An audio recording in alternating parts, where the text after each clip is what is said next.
Am I the a-hole for kicking my friend out after she said I was treating my dog like a servant? I, female 27, recently moved into my new house.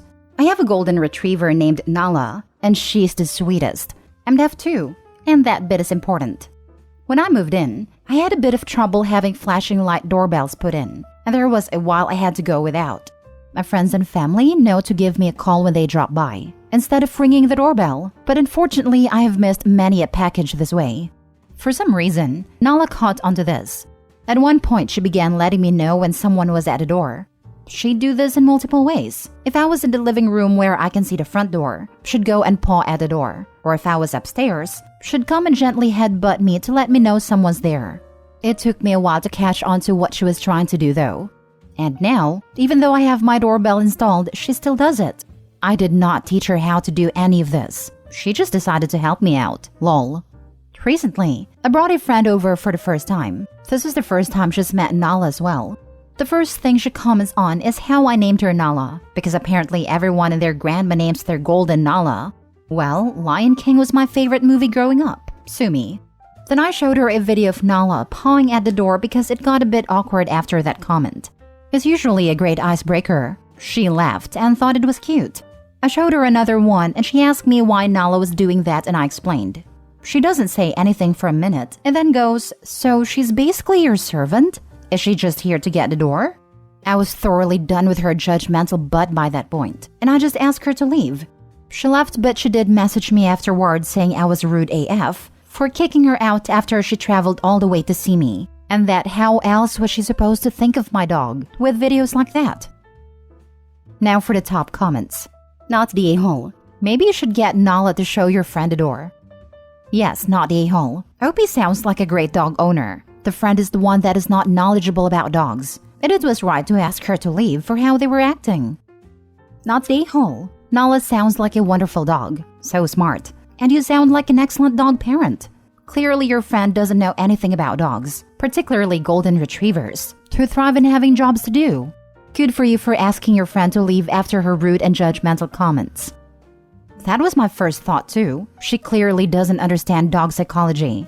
From my interpretation, sounds like the friend needs to learn that not every thought or opinion needs to be voiced. Think my choice of dog name is overrated or cheesy? Fine, but keep it to yourself. Not the a-hole. How else is she supposed to think? How about think that this dog is more than a dog?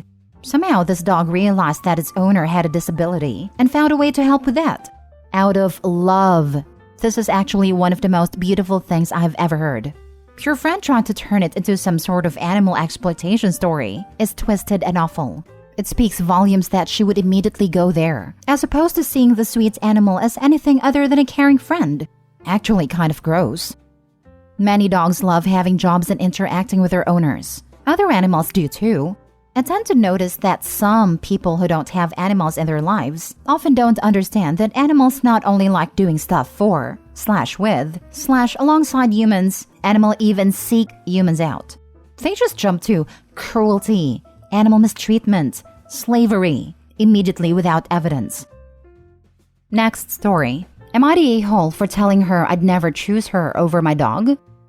I got a dog 2 years ago. She's a perfect corgi mix. Super loving, and is always happy to see me. But she has issues that my fiancé of 6 years has never been able to get over, such as resource guarding and anxiety. My dog whines more often than not. Like if I leave the room, she whines. If I walk out to leave, she will bolt out at the door going 110 miles per hour and whine at the car door because she doesn't want me to leave without her. She never bonded with my fiancé. She absolutely tried, but my dog never cared, to be blunt. She's a one-person dog, and I'm her person. Now, the issue is that my fiancé recently found out that she's pregnant. We were told this was impossible and had planned our life out not involving children because we were seriously told by numerous doctors that she could not conceive. She's absolutely terrified. Well, I'm completely indifferent because I was on defense about kids anyways. And then I was told she couldn't have any, so I was expecting a kid-free life and was fine with it. I mean, we are freaking 30 already. But regardless, there is a piece of me that is stupid excited. So I'm sure my mind will eventually be full-on excited versus kind of put off. The issue is that my wife doesn't want my dog around a baby because of the dog's resource guarding. There are some days where my fiancé can't even get close to me without my dog losing her mind. And she does nip, herding mix. Not hard, but still nips. Yes, she's been in and out of training. She's also in meds for anxiety. Nothing has helped, and if anything, she has regressed. So she doesn't want the dog around our baby. A part of me understands, but a much, much bigger part of me is completely unwilling to let go of my dog, who my fiancé doesn't like anyways. It almost feels like she thinks this is her excuse to get rid of my dog. So anyways, we got into a heated argument about it and I finally snapped and said, I would never freaking choose you over my dog. And I left. Stayed at a hotel for a few days and we didn't speak. I came back today with my dog and she won't even look at me. The second me or the dog walk anywhere near her, she makes a point to walk in the opposite direction. My friends are on my side, but I want unbiased feedback. Yordi A-hole. Wow, man. Your fiancé was in your life before the dog was. And in theory, it will be after the dog is ashes and dust. The dog is poorly trained and likely to be unsafe around children. And you're choosing the dog over your future wife? WTF. You'd almost have a point if the dog was in your life first. But there was zero chance I'm staying with someone who tells me that they'd take our new pet over me. No, it is not relevant whether the dog was there first. If you have a dog that resource guards to the point where the fiancé risks getting bit by going near him, you get rid of the dog before the baby comes. End of story. Yordi A-hole. This is coming from someone who really dislikes babies. Your dog guarding you from your wife will quickly turn into your dog guarding you from your child. Think about how that will make your child feel. Terrified that a dog who nips their heels will keep them away from their father. That will hamper your relationship with your child. You made your stance clear though. I hope she's either preparing to become a single mother or calling the nearest abortion clinic. You won't be an equal parent, as you're unable to think about the child's needs. Does anyone else get the sense that OP is likely foster this guarding behavior? All the training in the world doesn't mean anything if it's not consistently followed through at home. And OP seems like he enjoys being his dog's only person. Yordi A-hole. All around a post hurt my stomach. As someone who just got engaged, if my fiancé said anything like this to me, I'd not only be crushed, but I'd consider this the end of the relationship. Yordi A-hole. Why are you with someone you clearly don't even like at a basic level? Your dog will attack your child if you don't do something. What the actual heck is wrong with you? That you don't care that your dog might off your kid? My dog is not going to off the kid. That's dramatic. Dogs have offed children all the time. And yes, the dog can. You aren't taking this seriously. You rather lose fiancé and a child over a dog. Listen, I love my dogs, and I will put myself at risk for them, but never a child. Next story. Am I the a-hole for telling my husband and in-laws that our children do not need to attend their older sister's housewarming party? My husband and I have 3 biological children together. He adopted my child from a prior relationship, and I am a stepmother to his adult child. My husband was divorced from my stepdaughter's mom. She was 8 when my husband and I became serious, and my son was still a baby. Not long after my stepdaughter's mom died, my husband and I had talked about marrying before she died, and we delayed it for a couple of years to allow my stepdaughter time to grieve and adjust to the changes in her life. This was with the help of therapy, of course, as we knew a child who lost someone so close would need extra help. Now my stepdaughter is 20, my son is 12, and our children together are 7, 6, and 4. So what happened here is my stepdaughter and her boyfriend recently moved into a house together. She asked for help setting up their dining room, and we all went over to help her. Her house was covered in photos. The landing had them, living room, kitchen, etc. There was not a single photo of her siblings in the house, or me. But it was not seeing one of the kids that led to this. She had her parents, grandparents, aunts and uncles, her cousins, and friends, but there was no sign of the kids anywhere. All of the photos with her dad were older ones from before we met. My 12-year-old, 7 and 6-year-olds noticed too, because they were excited to look around her house. I also couldn't help but notice, because her boyfriend had so many of his siblings, and because there were some of what felt like deliberate choices to make sure she used photos that didn't contain her siblings, including extended family photos from years ago with my husband's side that were taken before her dad and I met. And we know she has photos with her siblings. I always knew she was super crazy about her siblings. I always hoped as she got older she would feel love for them. But it feels like she doesn't think of them as family, or as special enough to be included. The 3 kids who noticed were hurt. My husband tried to assure them it was likely an oversight on her part, and he called her the next day to ask, and she said she had only wanted photos with people she considered family, and she didn't consider us family. We were all invited to her housewarming party, but the kids did not want to go. My husband and in-laws were shocked and said they had to go, of course. I argued that they didn't, and I told them I would stay home with them. They argued back to me that the kids needed to be. I said that they did not need to be there, and I wouldn't force them to go when they already feel hurt. My husband and in-laws think I'm unreasonable. Am I the a-hole? Now for the top comments. Not the a-hole. Your stepdaughter likely doesn't even want them there. She flat out stated that she doesn't consider them family. I'm sure that's not what your husband wants to hear, but you can't force a relationship. Yeah, I feel like this is an invitation out of obligation, and she's expecting them to refuse to attend due to what happened. Either that or it's a gift grab. Either way, OP is not the a-hole.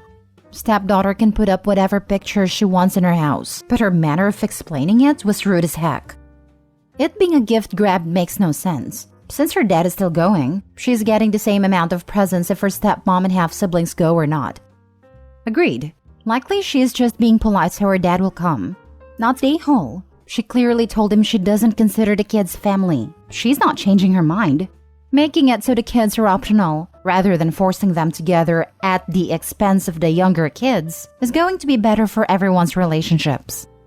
Not the a-hole. But to be very clear, this isn't a judgment on your stepdaughter's decisions regarding her photos, but it's a judgment on your choice to stay home with your children. They should not have to go be subjected to her overt display of her feelings to exclude them from her definition of family. No one should have to be subjected to that. The little ones have the right to make their decisions just as she has. Last story. Am I the a-hole for telling my future sister-in-law that I don't have time to be her maid of honor? I, 25 female, have been married to my husband, 29 male, for a few years now. He has a younger brother who recently got engaged. I have known his brother's girlfriend for 4 years, but we're not extremely close, though we hang out whenever there's a family get-together. Anyways, for a bridal party, she asked me to be the maid of honor. She has 4 other bridesmaids, composed of cousins and old school friends. I told her that I'm very grateful that she has asked me, but unfortunately, I don't have the time to do all the things expected of a maid of honor. I just had my first baby in November, and it's a lot, and she has expressed wanting a bridal shower, bachelorette party, etc. I told her I can just be a regular bridesmaid. She seemed fine, but afterwards, my husband told me that she was venting to my brother and telling him that I'm being cold to her. According to her, she thinks I'm lying by saying I'm too busy because I'm on maternity leave and that I have all the time in the world while all her other friends work full-time. My husband agrees with me, but his brother called me said I should try to be accommodating to her. I reconsidered, and I told her that I would be her maid of honor if she covers half of the responsibilities, like planning the bachelorette party. He said he would get back to me. The next day, she calls me and asks me why I'm being so difficult. She says I'm the only one at the bridal party not working, and that I should step up. I told her again that I'm on maternity leave taking care of a baby, and it is actually even more demanding than full-time work. She ended the call quite upset. Am I the a-hole for not being accommodating enough? 1. Maternity leave is not a vacation, and she's delusional to think it is. 2. Even if you were on vacation, why would you give up your free time to run errands for her? She's entirely too entitled. 3. She's asked someone she's not even close to be her maid of honor, based strictly on perceived availability. She's either clueless or friendless, but probably both. I hate that people pick bridesmaids and maid of honors just to make them work and plan everything extra and pay all this extra. My mom and sister ran my bridal shower, so my mom paid. Even still, it wasn't that fancy. My bachelorette was karaoke and dancing and getting manicures. Everyone able to make it paid for themselves. Karaoke was at a Chili's level restaurant. A couple of them helped me dress up, but only if they were available and interested. One of my closest friend only did stuff on the wedding day because the rest gave her anxiety. These people are celebrating with you, but also doing you a favor. The wedding alone is enough obligation. Not the a-hole. I hate when people treat maternity leave like a vacation. This is what happens in a society that doesn't appreciate parenthood. Exactly. Not the a-hole. I'm a guy who took a few weeks off after each birth of my children. In those weeks, I would do everything except the feeding. That is hard work, though very satisfying. That, combined with lack of sleep, and for a mom, also a body that went through a lot, it's hard. And I don't envy the new moms. Not the a-hole. If I was you, I would post a question of why she's being so insistent. As you said, you are cordial at family gatherings, but you aren't exactly besties. And a maid of honor needs to be someone that not only has the time to be invested in the wedding, but someone that is invested in the bride as well, as the entire point of the maid of honor is to make everything as smooth for the bride as possible. Was she your maid of honor or something? I just can't wrap my mind in why she would want someone that has a cordial relationship with to fill such a big role. She started dating my husband's brother after I got married, so she didn't play a role in my wedding. I think she asked me to be maid of honor for 2 reasons. 1, I'm on maternity leave, and 2, my husband and I probably earn a bit more than her other friends, so we can contribute more financially to her bridal events.